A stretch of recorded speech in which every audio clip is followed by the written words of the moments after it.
everyone. I hope আপোনালোক আটায়ে ভালে আছে আৰু পঢ়া শুনা কৰি আছে এক্সাম যেহেতু আহি ওচৰ পালে আমি অকনমান আমাৰ প্ৰিপাৰেচন খিনি জুখিবৰ কাৰণে কেইটামান এমচিকিউ জানিছো আপোনালোকৰ যেহেতু চাৰিটা সাবজেক্টৰ ভিতৰত ইংলিশটো এটা গতিকে খুব ইম্পৰ্টেন্ট আৰু আপোনালোকে আই হোপ যিমানখিনি টপিকছ আছিল সেইখিনি যদি ভালকে চাইছে তেতিয়াহ'লে আমাৰ বস্তুখিনি কভাৰ আপ হৈ যাব বৰ বেছি টপিক নাই আমাৰ সিলেবাসটোত কিন্তু যিখিনি আছে সেইখিনি কভাৰ কৰি অকনমান সময়ৰ কাৰণে কেইটামান এমচিকিউজ প্ৰিপেয়াৰ কৰি লৈ আনিছো আই হোপ আপোনালোকে ভাল পাব আহকচোন দেৰি নকৰি আৰম্ভ কৰি দিওঁ আপোনালোক আটাইকে স্বাগতম জনাইছো এই কুহিপাত সায়েন্সৰ আন এটা ভিডিঅ'লে নমস্কাৰ মই ইমন আপোনালোকৰ ইংলিছ টিচাৰ আৰু আমি লৈ আনিছো পেৰামেডিকেল এন্ট্ৰেন্স এক্সামৰ কাৰণে যিসকলে প্ৰিপেয়াৰ কৰি আছে তেওঁলোকৰ কাৰণে কেইটামান এমচিকিউজ মিক্সড এমচিকিউজ সানমিহলি প্ৰশ্ন বুলি কৈছো পোনে পোনে এমচিকিউজৰ ফালে গৈছো প্ৰথম পাৰ্টখিনি দিয়া হৈছে পাৰ্টছ অফ স্পীচৰ পৰা প্ৰথম কুৱেশ্যনটো চাব প্ৰথম যেটো কুৱেশ্যন অকনমান টাফ হ'ব পাৰে বাট চাব what is the part of speech of the underline word এটা ৱৰ্ড আন্ডাৰলাইন কৰি দিয়া হৈছে she is rather clever she is rather clever এই বাক্যটোৰ rather wordটো কোনটো পাৰ্ট অফ স্পীচত পৰে আমাক সেইটো সুধিছে rather যেটো ৱৰ্ড আছে এটো কোনটো পাৰ্টছ অফ স্পীচত পৰে আমাক সুধিছে এটো কনজাংশন নে এডজেক্টিভ নে এডভাৰ্ব নে প্ৰিপজিশন আমাক সোধা হৈছে অপচন কেইটা চাই লও কনজাংশন এডজেক্টিভ এডভাৰ্ব আৰু প্ৰিপজিশন ইয়াৰে ভিতৰত কোনটো হয় আমাক সুধিছে এতিয়া এটা বস্তু চাও ক্লেভাৰটো কি ক্লেভাৰটো এটা এডজেক্টিভ যদিহে এডজেক্টিভকো কোৱালিফাই কৰে ভাৰ্বক কোৱালিফাই কৰাটো বেলেগই কথা বাট এডজেক্টিভৰো যদি কোৱালিটি দেখুৱা হয় তেতিয়াহ'লে সেইটো কি হয় এটো এডভাৰ্ব ঠিক আছে কাৰণ ক্লেভাৰটোৰ জায়গাত যদি আমি কি লিখিলো হেতেন ভেৰি ক্লেভাৰ হা তেনেকে যদি লিখিলো হেতেন সেই ভেৰিটো কি হ'লহেতেন এডভাৰ্ব হ'লহেতেন গতিকে এই যেটো ৰাদাৰ আছে এটো সেম হ'ব এটো এডভাৰ্ব ঠিক আছে গতিকে option C will be the correct answer for question number 1 ঠিক আছে ইয়াৰে পিছৰ কোৱেশ্চনটো ফালে যাম আকৌ পাৰ্ট অফ স্পীচৰ পৰা আৰু এটা কোৱেশ্চন দিছে আমি টোটাল 5টা টপিক আনিছো তিনটা কোৱেশ্চন গতিকে হোপফুলি এখিনি বেনিফিশিয়াল হ'ব identify the part of speech of that to bold কৰি দিছে in the sentence below that was a surprising result এতিয়া আমি সেম প্যাটাৰ্ণত আৰু কিছুমান সেন্টেন্সেস পাইছো ৰাইট যত কি কৰা হয় দ্যাট টু কনজাংশন হিচাপে ইউজ কৰে এতিয়া জানে এনেকে যদি লিখো এনেকে যদি লিখি দিও ইয়াতে I know that he is a good person যদি মই এনেকে লিখো তেতিয়া হলে in this sentence that টোৱে কি কাম কৰি আছে কনজাংশনৰ কাম কৰি আছে that টোৱে কনজাংশনৰ কাম কৰি আছে কিন্তু ইয়াতে কি হ'ব আমাক এটো সুধিছে that was a surprising gift that সেইটো এটো কি কৰিছে হেতুৰে আমি ডেমনস্ট্ৰেট কৰিছো নহয় জানো সো pronoun conjunction adverb নে preposition আমাক সুধিছে এটো কোনটো হ'ব এটো pronoun হ'ব এটো demonstrative pronoun বুলি কয় that টোৰে আমি কিবা এটা বস্তু দেখুৱাই দিছো বুজি পাইছে ইয়াৰে আগতে কিবা এটা মেনশন হৈছিল যেটো নাউন আৰু সেই নাউনটোৰ ফলনি ব্যৱহাৰ কৰিছো that this those এবিলাক কি হয় demonstrative pronoun বুলি কয় ডেমনস্ট্ৰেট কৰিলে আমি কি কৰিব পাৰো ডেমনস্ট্ৰেট কৰি দিও মানে দেখুৱাই দিও তেনেকে ঠিক আছে ইয়াৰে আনসাৰটো হ'ব অপচন এ এটো নিশ্চয় বুজিছে আপোনালোকে ইয়াৰে পিছৰ কোৱেশ্চনটো ফালে যাম ইয়াতে কি সুধিছে number 3 what part of speech is the word round in the sentence they went a round of applause they went a round of applause এই ৰাউন্ডটো কোনটো পাৰ্ট অফ স্পীচত পৰে আমাক সুধিছে ঠিক আছে ৰাউন্ডটো কি applause টো নাউন হয় went a roundটো কি হ'ব adjective verb noun adverb দিয়া আছিলে কিন্তু এটো হ'ব noun ঠিক আছে they went a round আৰু roundটো হ'ব noun আকৌ যদি হে কি কৰা যায় the circle was very round the table was round যদি কয় তেতিয়া হলে সেই শেপটোৱে কি বুজাব তেতিয়া হেতু adjective হৈ যাব কিন্তু ইয়াতে এটা ৰাউন্ড মানে এটা ঘূৰণৰ কথা কৈছে এটা পাৰ্টিকুলাৰ ঘূৰণ এটাৰ কথা কৈছে এটো কি হ'ব এটো এটা ৰাউন্ড ঠিক আছে 3 নম্বৰ আনসাৰ আমি পাই গলো অপচন সি নেক্সট কোৱেশ্চনৰ ফালে আহিছো টেন্সৰ কোৱেশ্চন এটা দিছে টেন্সৰ কোৱেশ্চন আছে which sentence is in past perfect tense এতিয়া past perfect tenseৰ গঠনটো কি আছিল আমি গ্ৰামাৰ 0 to 100 ত পঢ়িছো তাৰে আগতে আমাৰ টেন্সৰ ক্লাস কৰা হৈছে যদি past perfect tenseৰ গঠন লাগে তেতিয়া হলে কি সাবজেক্ট লাগে প্লাস had লাগে নহয় জানো had প্লাস কি থাকে v3 থাকে ইমানখিনি সাবজেক্ট had আৰু v3 কোড had আছে আৰু কোড v3 আছে চালে হল প্ৰথম যেটো আছে এটোত কি দিয়া আছে had been দিয়া আছে I had been working all night এটো নহব I worked all night ইয়াতে had দিয়া হোৱা নাই ৰাইট had নাই দিয়া হোৱা I had worked all night আৰু I have worked all night so have দি দিয়া মাত্ৰকে have দিলে কি হ'ব present perfect tense হৈ যাব আমাক কি লাগে past perfect tense so obviously option C যেটো দিয়া আছে I had worked all night এটো হ'ব শুদ্ধ উত্তৰ ঠিক আছে, এয়া আছিল question number 4।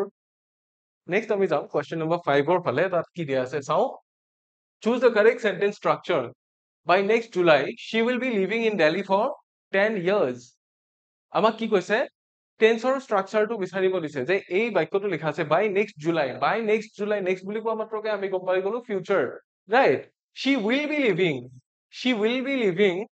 in Delhi for 10 years. তাই কি কৰি থাকিব, দিল্লীত 10 বছৰ ধৰি বাস কৰিব। এতিয়া এটা কথা চাওক,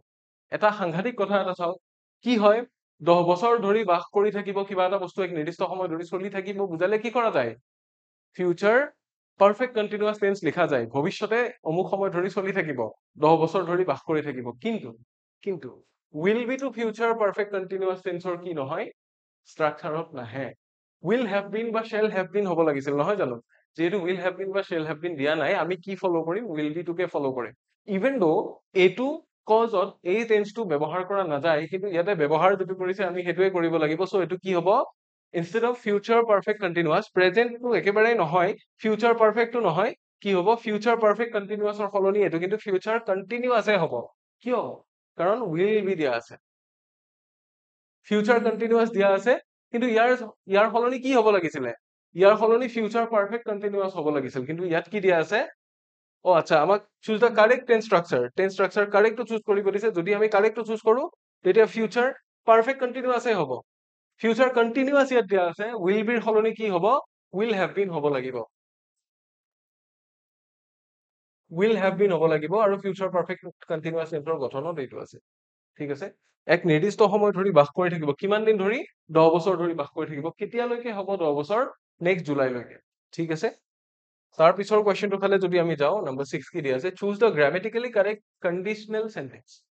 গ্ৰামেটিকেলি কাৰেক্ট কোনটো হ'ব আমাক বাছিব দিছে। If he studies he would pass, if he had studied he would pass, if he studied he would have passed, আৰু if he had studied he would have passed. কোনটো কাৰেক্ট হ'ব আমাক সুধিছে। আমি এটা কথা জানো যে পাছ কৰাতকৈ, ৰিজাল্ট দিয়াতকৈ কি হৈছে, ষ্টাডি কৰা বস্তুখিনি আগতে হৈছে। ষ্টাডি কৰা বস্তুখিনি তাতকে আগতে হৈছে। মানে দুইটা বস্তু অতীততে হৈছে, ষ্টাডি কৰা, ৰিজাল্ট দিয়া দুইটা অতীততে হৈছে, কিন্তু ষ্টাডি কৰাটো বেছি আগত হৈছে। গতিকে আমি কি কৰিব লাগিব, যদি এইটো হ'লহেঁতেন, আগে আগে যদি সেইটো হ'লহেঁতেন, গতিকে যিটো আগে আগে হয় সেইটো পাষ্ট পাৰফেক্ট টেন্সত আমি লিখিব লাগিব। গতিকে ইফ হি ষ্টাডিজ নহয় ইয়াতে, ঠিক আছে, ইফ হি ষ্টাডিড নহয়। চ' এ আৰু চি আমি কাটিব পাৰো। ঠিক আছে, এই দুটা সেন্টেন্সত কি কৰিছে, অপশন বি আৰু ডি এইখিনি পাষ্ট পাৰফেক্টত লিখা আছে। If he had studied, if he had studied, he would pass নে he would have passed, he would have passed হ'ব, কাৰণ হি পাছ নকৰিলে। তাৰমানে ইয়াতে এইটোৱে কোৱা হৈছে, যদি হি কৰিলেহেঁতেন, হি পাছ কৰিলেহেঁতেন, কিন্তু ইয়াতে আমি যিটো দেখিছো হি পাছ নকৰিলে। So' option D will be the correct statement. ঠিক আছে, ইয়াৰে পিছৰ কুৱেশ্যনটো ফালে যাম। নম্বৰ 7ত কি দিয়া আছে চাওক, সেন্টেন্স স্ট্ৰাকচাৰৰ ওপৰত দিছে। which of the following sentences is correctly structured? তলত 4টা সেন্টেন্স দিয়া আছে, কোনটো কাৰেক্টলি স্ট্ৰাকচাৰ্ড কৰা হৈছে। I wonder what does he want, I wonder what he does want, I wonder what he wants, আৰু I wonder what does he wants। এটা বস্তু চাওক, সেন্টেন্সটো কি হয়, যেতিয়া I wonder এৰে যেতিয়া আৰম্ভ হৈছে, সেন্টেন্সটো কি সেন্টেন্স, এইটো এটা assertive sentence, right? assertive sentence ত আমি কি নকৰো, আমি what does he want বুলি যদি কওঁ, তেতিয়াহ'লে এই ফৰ্মেশন খিনি কি হৈ যাব, এইখিনি ইন্টাৰোগেটিভৰ নিচিনা ফৰ্মেশন হৈ যাব। ইন্টাৰোগেটিভ স্ট্ৰাকচাৰত লিখা নিয়মেই নাই যদি assertive লিখো আমি, তেতিয়া কি হ'ব লাগিব, what টো জাষ্ট এটা কি হৈ থাকিব, কনজাংচন হৈ থাকিব, বাকীখিনি assertive ফৰ্মত লিখা হয়। বুজি পাইছে? মানে I wonder কি, সি কি বিচাৰে মই ভাবি আচৰিত হৈছো। So বাকীখিনি কি কৰিব লাগিব, assertive structureত লিখিব লাগিব। লিখিলে what he does want নহয়, what does he wants নহয়, আৰু কি হ'ব, I wonder what he wants। মই আচৰিত হওঁ, মই ভাবি নাপাওঁ যে সি কি বিচাৰে। Option C will be the correct answer for question number 7। ঠিক আছে, question number 7 টো ইমানেই। ইয়াৰে পিছৰ কুৱেশ্যনটো চাব আপোনালোকে, number 8। Identify the grammatically correct sentence। Again আমাক grammatically কি কৰিব দিছে, correct sentence বিচাৰিব দিছে। Option A, as soon as he will reach he call me, কি call me, as soon as he reaches call me, as soon as he reaches কি আছে, call me। আচ্ছা, as soon as he reached call me, আৰু as soon as he reach call me। এতিয়া যিটো বস্তু ফিউচাৰত হ'ব তাৰমানে সি অমুকটো কৰাৰ লগে লগে মোক কি কৰিবি কল কৰিবি বুলি কৈছে সি গৈ পোৱাৰ লগে লগে মোক কল কৰিবা বা কল কৰিবি এনেকে কোৱা হৈছে গতিকে as soon as he will reach ইয়াতে নিলিখে ঠিক আছে কিয় আমি ফিউচাৰৰ ক্ষেত্ৰত এনেকুৱা কিছুমান বস্তু আছে যিখিনি আমি প্ৰেজেন্ট ইনডেফিনিটৰ ষ্ট্ৰাকচাৰত লিখো কিন্তু হয় ফিউচাৰ মানে যদি বৰষুণ দিয়ে মই বাহিৰলৈ নাযাওঁ ইফ ইট ৰেইনছ লিখে ইফ থাকিলে কি কৰা নাযায় ফিউচাৰ লিখা নাযায় ইফ থাকিলে ইফ ক্লজত সদায় প্ৰেজেন্ট ইনডেফিনিট টেন্সত লিখে যদি এইটো হয় যদি সেইটো হয় ঠিক আছে কেতিয়াবা কি কৰা যায় ইফ থাকিলে পাষ্টতো লিখা যায় যেনে if he had studied harder he would have passed exactly একে নিচিনা এটা এক্সাম্পল আমি ইয়াৰ আগতে পালো গতিকে কি হ'ব as soon as থাকিলে কি হ'ব as soon as he reached হ'ব নোৱাৰে as soon as he reach হ'ব নোৱাৰে কাৰণ হিটো এটা থাৰ্ড পাৰ্চন সিঙ্গুলাৰ নাম্বাৰ যদি ইয়াৰ লগত আমি প্ৰেজেন্ট ইনডেফিনিট টেন্সত লিখো তেতিয়াহ'লে যিটো মেইন ভাৰ্ব আছে তাৰ লগত এটা s বা es যোগ হৈ যাব গতিকে অপচন ডি চি আৰু এ ভুল গতিকে কি হ'ব as soon as he reaches call me মানে সি যেতিয়াই গৈ পায় সি গৈ পোৱাৰ লগালগ মোক কল কৰিব বা কৰিবা সেই বুলি কোৱা হৈছে so option B will be the answer next কুৱেশ্যনৰ ফালে যাম নম্বৰ 9 ৰ ফালে আহিছো which sentence is correct again grammatically correct sentence to বিচাৰিব দিছে either the cat or the dogs is in the garden এইটো question কৰ পৰা দিছে আমি ৰিসেন্টলি এটা টপিক আলোচনা কৰিছিলো আমাৰ মেইন চেনেলত আছে আপোনালোকে চাব পাৰে এই টপিকটো অলৰেডি আপলোড কৰা হৈ গৈছে সাবজেক্ট ভাৰ্ব এগ্ৰিমেন্ট আমি বাক্যত যেতিয়া মাল্টিপল সাবজেক্টস কি কৰো এপ্লাই কৰো বাক্য এটাত মাল্টিপল সাবজেক্টস আমি এড কৰো তেতিয়া কি হয় তাৰে যিটো বি ভাৰ্ব থাকে বা মেইন ভাৰ্ব থাকে মেইন ভাৰ্বটোৱে কাৰ লগত কোনটো কন্ডিশনত কেতিয়া এগ্ৰি কৰিব তাক লৈ কিছুমান কন্ডিশনছ আছে আৰু সেই ৰুলছ খিনিক কয় সাবজেক্ট ভাৰ্ব এগ্ৰিমেন্ট বুলি এতিয়া either the cat এটা সাবজেক্ট or the dogs কি হৈছে ডগছটো এটা subject is in the garden হয়নে either the cat or the dogs is in the garden either the cat or the dogs are in the garden either the cat or the dogs has been in the garden আৰু কি আছে either the cat or the dogs was in the garden এটা গোটেই এই দুটা সাবজেক্টে ব্যৱহাৰ কৰা হৈছে ৰাইট হয় মেকুৰীটো নহলে কুকুৰ কেইটা আমি গম পালো যে ডগ কেইটা কি আছে প্লুৰেলত আছে গোটেই কেইটা সেন্টেন্সত চাও কেইটা প্লুৰেলত আছে আৰু যেতিয়া either or লিখা যায় এটা সিম্পল কথা মনত ৰাখিব সিঙ্গুলাৰ হওক প্লুৰেল হওক যিটো সাবজেক্ট ভাৰ্বৰ ওচৰত থাকে ভাৰ্বটোৱে সদায় তাৰ লগত কি কৰিব এগ্ৰি কৰিব either or থাকিলে বা neither nor থাকিলে যিটো ভাৰ্বৰ ওচৰত আছে ভাৰ্বৰ ওচৰত থকা সাবজেক্টৰ লগত সদায় ভাৰ্বটোৱে কি কৰিব এগ্ৰি কৰিব গতিকে দা ডগছৰ ওচৰত কি হ'ব নোৱাৰে ইজ হ'ব নোৱাৰে দা ডগছৰ ওচৰত হেজ বা ৱাজ হ'ব নোৱাৰে কিয় কাৰণ ডগছটো এটা প্লুৰেল সাবজেক্ট কাৰণ বেছিকে আছে প্লুৰেল নাম্বাৰ হল প্লুৰেল নাম্বাৰ থকা কাৰণে ইয়াতে লগত কি হ'ব পাৰিব আৰ হ'ব পাৰিব সো অপচন বি যিটো দিয়া আছে এইটো হ'ব গ্ৰামেটিক্যালি কাৰেক্ট সেন্টেন্স ঠিক আছে এইটো গ্ৰামেটিক্যালি কাৰেক্ট সেন্টেন্স কুৱেশ্যন নম্বৰ 9 ৰ আনসাৰ হৈ গল এতিয়া আমি যাম 10 ৰ ফালে কমন এৰৰ্স দিছে আমাক স্পট কৰিব দিছে এৰৰটো he did not knew the correct answer he did not knew the correct answer এটা বস্তু চাও আমি কি ভাৰ্বৰ সহায় লৈছো ডু ভাৰ্বটোৰ সহায় লৈছো যদি ইয়াত আমি পাষ্ট টেন্স এপ্লাই কৰিছো যদি সহায় হেল্পিং ভাৰ্বটো যদি আমি পাষ্ট টেন্স এপ্লাই কৰিছো তেতিয়াহলে মেইন ভাৰ্বটোত আৰু পাষ্ট টেন্সৰ দৰকাৰ নাই হয়নে ডিড নট নিউৰ সলনি কি হ'ব লাগিছিল did not know did not know does not know হা এনেকুৱা হয় যদি have verb থাকে তেতিয়া সেই বেলেগ ফৰ্ম হ'ব পাৰিব বুজি পাইছে আদাৰৱাইজ কি নহয় did থাকিলে বা does থাকিলে তাতে টেন্স টো এপ্লাই হৈ যায় ইয়াতে মেইন ভাৰ্বটো ৰ ফৰ্মত বহিব তাৰ যেটো বেসিক ফৰ্ম হেতুত বহিব গতিকে did not knew কি আছে ভুল আছে সো সি টো হ'ব আমাৰ কাৰেক্ট আনসাৰ যত এৰৰটো আছে আমি বিচাৰি উলিয়াবলৈ সক্ষম হ'ম ঠিক আছে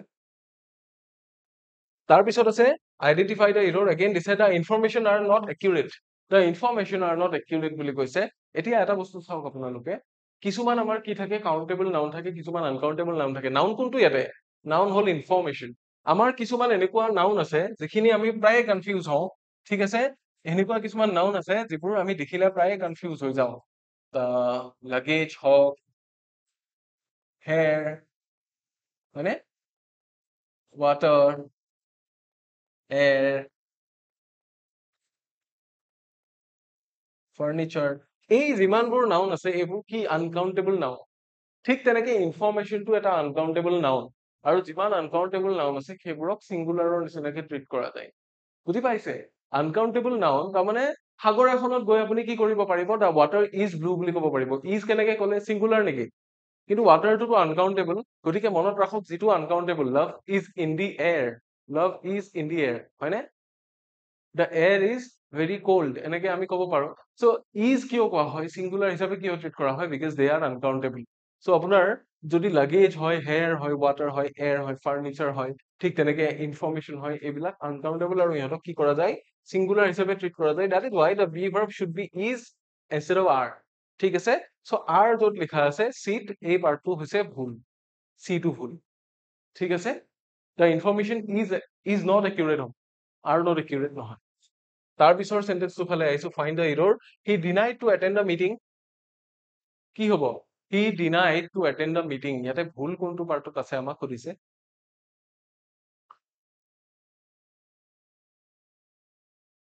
ইয়াতে কি নহয় denied থাকিলে to নহয় he denied attending the meeting হ'ব he denied attending the meeting so to attend য'ত লিখা আছে এই পাৰ্টটো ভুল হ'ব যদি refuse দিয়া থাকিলে তেতিয়া refuse to attend হ'লহেঁতেন তাৰমানে এইটো ডিনাইটো কেতিয়া হয় কিবা এটা বস্তু কৰিছে কৰি উঠি পেলাই নাই কৰা বুলি কৈছে ৰিফিউজটো কি হয় যেতিয়া তাক কৰিবলৈ কোৱা হৈছে তেতিয়া সি নকৰ বুলি কৈছে বুজি পাইছে ৰিফিউজ আৰু ডিনাইৰ মাজত এইটো ডিফাৰেন্স আছে একে হয় প্ৰত্যাখ্যান কৰাই হয় কিন্তু ডিনাই কেতিয়া কৰে মানুহে যেতিয়া কামটো কৰিছে কৰি উঠি পেলাই মই নাই কৰা বুলি কয় কৰি উঠি পেলাই কৰা ৰেছপন্সিবিলিটিটো নলয় সেইটো ডিনাই যেতিয়া ডিনাই কৰিলে সি অলৰেডি কৰিছে তাৰমানে চ' সি ডিনাইড কি হ'ব টু এটেণ্ড নহয় সি ডিনাইড এটেণ্ডিং দ্য মিটিং সি যে মিটিংখন এটেণ্ড কৰিছিল সেই কথাটো কোৱা নাই তাৰমানে মিছা মাতিছে যদি ৰিফিউজ থাকিলেহেঁতেন তেতিয়াহ'লে অমান্তি হোৱা বুজায় বুজি পাইছে এটা অস্বীকাৰ কৰা এটা অমান্তি হোৱা একে নহয় ডিনাই আৰু ৰিফিউজ মই ইয়াতে লিখি দিম এই বস্তুটো ডিনাই আৰু ৰিফিউজ দেখাত একে নিচিনা লাগে কিন্তু একে নহয় ডিনাই মানে কি ডিনাই মানে অস্বীকাৰ কৰা কৰিছে তাৰমানে কামটো কৰি উঠি সি কৰা বুলি কোৱা নাই মিছা মাতিছে অস্বীকাৰ কৰা আৰু ৰিফিউজ কৰা মানে অমান্তি হোৱা কামটো কৰিবলৈ মান্তি হোৱা নাই তাৰমানে কৰাই নাই সি বুজি পাইছে গতিকে এইখিনি মাইনিউট ডিফাৰেন্স আছে এইখিনিৰ কাৰণে যাতে ভুল কৰি থৈ নাহে সি ডিনাইড টু এটেণ্ড নহয় সি ডিনাইড এটেণ্ডিং হ'ব ঠিক আছে সেইটোৱে তাৰ পিছৰ কুৱেশ্যনটো ফালে যাম ভকেবুলাৰী কুৱেশ্যন এটা দিছে চিনোনিমছ এণ্ড এন্টোনিমছ ঠিক আছে চুজ দ্য চিনোনিম অফ কি পাৰপ্লেক্সড পাৰপ্লেক্সড শব্দটোৰ আমাক চিনোনিম বিচাৰিবলৈ দিছে চাৰিটা অপশ্যন দিয়া আছে এক্সাইটেড কনফিউজ ডিটাৰমাইণ্ড আৰু চাৰ্টেইন ঠিক আছে পাৰপ্লেক্স মানে কি পাৰপ্লেক্স মানে বস্তুটো অকণমান জটিল পাৰপ্লেক্স মানে মই কি কৰিম ইটো কৰিম নে সিটো কৰিম তেনেকুৱা ভাবি নোপোৱা ধৰণৰ অৱস্থা ঠিক আছে এক্সাইটেড কনফিউজ ডিটাৰমাইণ্ড আৰু চাৰ্টেইন চাৰ্টেইন মানে কি চাৰ্টেইনটো পাৰপ্লেক্সৰ এন্টোনিম হৈ যাব চাৰ্টেইন মানে হৈছে নিশ্চিত এইটো নহয় ডিটাৰমাইন মানে কি দৃঢ় মনতে কিবা এটা বস্তু থিৰাং কৰি লৈছে যে ই এইটো কৰিবই চ' ই ডিটাৰমাইণ্ড এইটোও নহয় কনফিউজ আৰু এক্সাইটেড আছে এক্সাইটেড কেতিয়া হয় এক্সাইটেড হয় কিবা এটা ভাল বস্তু হ'ব বা কিবা বুলি মনত যেতিয়া এক্সাইটমেণ্ট থাকে তেতিয়া আৰু কনফিউজটো হৈ যাব পাৰপ্লেক্সৰ কি চিনোনিম কনফিউজেই হয় পাৰপ্লেক্স মানে চিনোনিম কি কনফিউজ তাৰমানে কি হ'ব কি নহ'ব এই ভাবি পোৱা নাই কি কৰিব লাগিব কি কৰিব নালাগিব একো ভাবি পোৱা নাই সেইটোকে কি কয় পাৰপ্লেক্স বুলি কয় তাৰ পিছৰ কুৱেশ্যনটো ফালে যাম এক্সেজাৰেট এক্সেজাৰেট মানে কি আমাৰ যে অসমীয়া যে কয় তিলকে তালটো কৰা বুলি যিকোনো এটা কথা ষ্ট্ৰেচ কৰা বঢ়াই দিয়া বুলি যে কয় সেইটোৱে এক্সেজাৰেট কৰা তাৰ মানে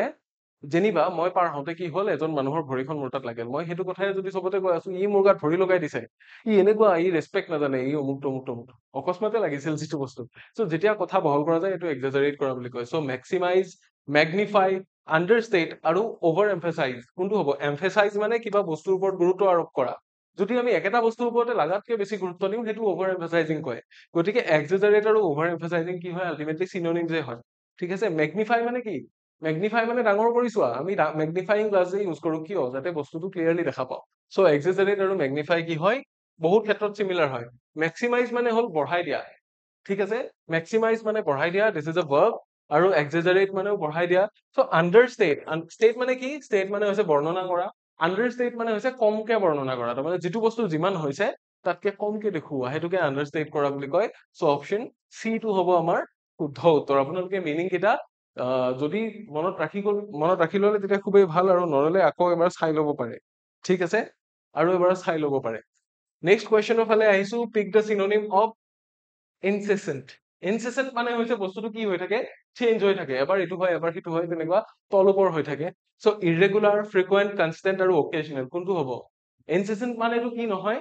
স্থায়ী নহয় তাৰমানে বস্তুটো অস্থাৱৰ ইফালে এবাৰ হ'ব সিফালে এবাৰ হ'ব কোনোবাবাৰ কম হ'ব বেছি হ'ব তেনেকুৱা চলাচল হৈ থাকে চ' ইৰেগুলাৰটো তেনেকুৱা ইনচেচেণ্ট হ'ল কি ইৰেগুলাৰ চ' আমাক কি লাগে চিনোনিম লাগে হয় নে নহয় সৰি এনচিচেন্টটো তাৰে উল্টাটোহে আমাক চিনোনিমহে লাগে মই এন্টোনিম কৈ আছিলো ঠিক আছে ফ্ৰিকুৱেণ্ট মানে হৈছে সঘনাই হোৱা তাৰপিছত অকেজনেল যিটো বস্তু কেতিয়াবাহে হয় চ' যিটো কনষ্টেন্ট সেইটোহে হ'ব আমাৰ কি এনচিচেন্ট ঠিক আছে option C will be the correct option for question number 15 চ' ইমানখিনিয়ে আছিল আপোনালোকৰ কাৰণে এটা টেলিগ্ৰাম সম্পৰ্কীয় ঘোষণা আছে আপোনালোক যিসকলে আমাৰ কৰ্চেছ বিলাক বা মক টেষ্টৰ কথা ইতিমধ্যে গম নাপায় আমাৰ লাইব্ৰেৰীৰ কথা গম নাপায় আপোনালোকে আমাৰ এই যিটো চেনেল আছে এই কুহিপাঠ টেলিগ্ৰাম চেনেলটো এইটো জইন কৰিব পাৰে গ্ৰীণ কিউআৰ কোড থকাটো এইটো জইন কৰিলে আপোনালোকে আমাৰ গোটেইবোৰ ক্লাছেছ কৰ্চেছ আৰু আমি লঞ্চ কৰা মক টেষ্ট হওক যিকোনো বস্তুৰ বিষয়ে আপডেটেড হৈ থাকিব সকলোখিনি কথা গম পাই থাকিব ফ্ৰী অফ কষ্ট আৰু লগতে মোৰ নিজা চেনেলটো আছে আপোনালোকে যিবোৰ মই ইউটিউবত ফ্ৰী ক্লাছ কৰো সেই ইউটিউবৰ ফ্ৰী ক্লাছবোৰ চাবৰ কাৰণে তাৰে লিংকবোৰ তেতিয়া ক'ত পাব আপলোড হৈ যোৱাৰ লগে লগে মোৰ চেনেলটোত পাব আৰু লগে লগ আপোনালোকে ইয়াৰে পিডিএফ বিলাকো লাভ কৰিব চ' এইটো ক্লাছৰ যদি আপোনালোকক পিডিএফ লাগে আপোনালোকে ক'ত পাব এই চেনেলটোত পাব হিমন ছাৰ টিচেছ গতিকে এই দুয়োটা টেলিগ্ৰাম চেনেল আজিয়ে জইন কৰিব বুলি মই আশা ৰাখিছো য'ত পইচা এটকাও নালাগে কিন্তু আপোনালোকৰ লাভ হৈ আছে গতিকে জইন কৰক ক'বলগীয়াখিনি ইমানে ইয়াৰ পিছত আপোনালোকৰ কাৰণে মই আৰু এটা ক্লাছ প্ৰিপেয়াৰ কৰি লৈ আহিম আই হোপ আপোনালোকৰ কামত আহিব গোটেইখিনি আৰু আমাৰ এটা মক টেষ্ট আহি আছে 3 তাৰিখে আই হোপ আপোনালোকে এটেণ্ড কৰিব আৰু আমাক জনাব কেনেকুৱা লাগিল ঠিক আছে মক টেষ্টত যিখিনি কুৱেশ্যন দিয়া হৈছে সেইখিনিও মই এনালাইজ কৰি দিম পৰীক্ষাৰ আগে আগে গতিকে চিন্তা কৰিব নালাগে ভালকে পঢ়ি থাকক ভালে থাকক এক্সাম আটাইৰে ভাল হ'ব এক্সামৰ কাৰণে all the best until next time take care